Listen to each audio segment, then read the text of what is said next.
Hello, and welcome to the nephrology curriculum. Today, we're going to be talking about chronic kidney disease. And if you're taking care of patients, you will definitely encounter patients who have chronic kidney disease, so it's important to understand it. Let's start out with a clinical case. A 29-year-old woman is noted to have microscopic hematuria with 2+ positive dipstick proteinuria. And remember, of course, no proteinuria on the dipstick is normal.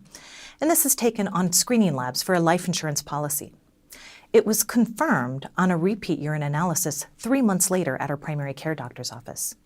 Her serum creatinine, however, is normal. Now let's go to another case of a 52-year-old man with a history of hypertension who's noted to have a serum creatinine of 1.7 milligrams per deciliter, and we can see by the normal values that that's elevated. His urine analysis, however, is unremarkable. In review of his past records, his serum creatinine was also elevated to 1.7 milligrams per deciliter about 6 months prior. So the question is, which one of these patients has chronic kidney disease? Let's go through the history and see if we have some clues to our diagnosis. So, in our first case of our woman who's going for her life insurance policy, she has a history of microscopic hematuria and proteinuria, and it's sustained over time because when she rechecked her labs at 3 months' time, she also had hematuria.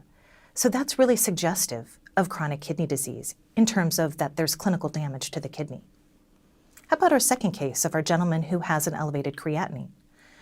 A high creatinine means that his GFR, or glomerular filtration rate, is lower. And again, this has been sustained over a 3-month period of time. So this gentleman has chronic kidney disease as well. So the answer is that they both actually have chronic kidney disease. So how exactly do we define chronic kidney disease? It's really based on either having kidney damage or a decrease in GFR over time. Let's focus a little bit more closely on kidney damage. What does that mean exactly?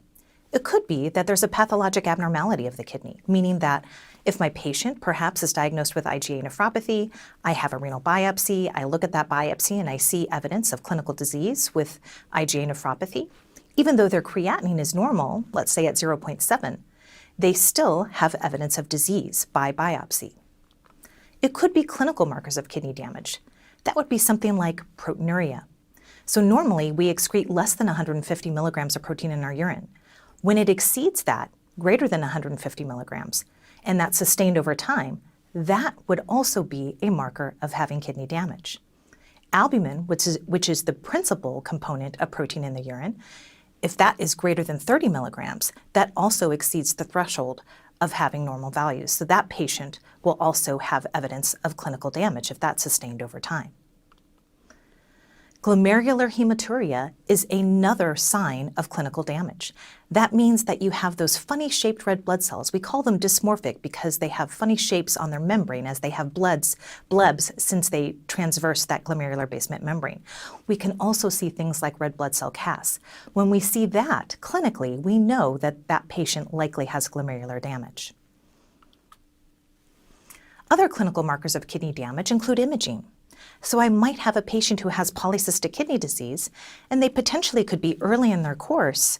So again, could have a normal serum creatinine, but when I image them with something like an ultrasound, I might see multiple cysts, which would indicate that that patient also has chronic kidney disease. I might be seeing something like hydronephrosis on ultrasound. So this is an ultrasound that shows a kidney that has hydronephrosis. Essentially, that's urine that's backing up into that renal pelvis. So you see that big dilated renal pelvis, that big boggy cortex. If that's sustained over time, that is also a clinical marker of kidney damage. And finally, here's an ultrasound that shows a kidney that's very echogenic, meaning that it's brighter than the liver on ultrasound. And you can see that the cortex is quite thin. When that happens, that's also a marker of chronic kidney disease, despite the fact that the serum creatinine might be normal. So it's important to keep that in mind. Now, we also talked about another way to mark kidney damage is a decrease in kidney function. That would also signify that that patient has chronic kidney disease. And I think that's what most of us traditionally think about when we have a patient with chronic kidney disease. That means that the GFR, or glomerular filtration rate, is less than 60 mils per minute per body surface area for greater than 3 months duration. So just keeping in mind, a normal GFR for most people is somewhere between 90 and 120 mils per minute. Now, this decrease in GFR of less than 60 mils per minute really needs to be sustained over time, meaning that we have to have at least 2 measurements separated at least 2 weeks in addition to that greater than 3 months of decrement in function. We want to make sure that that's real.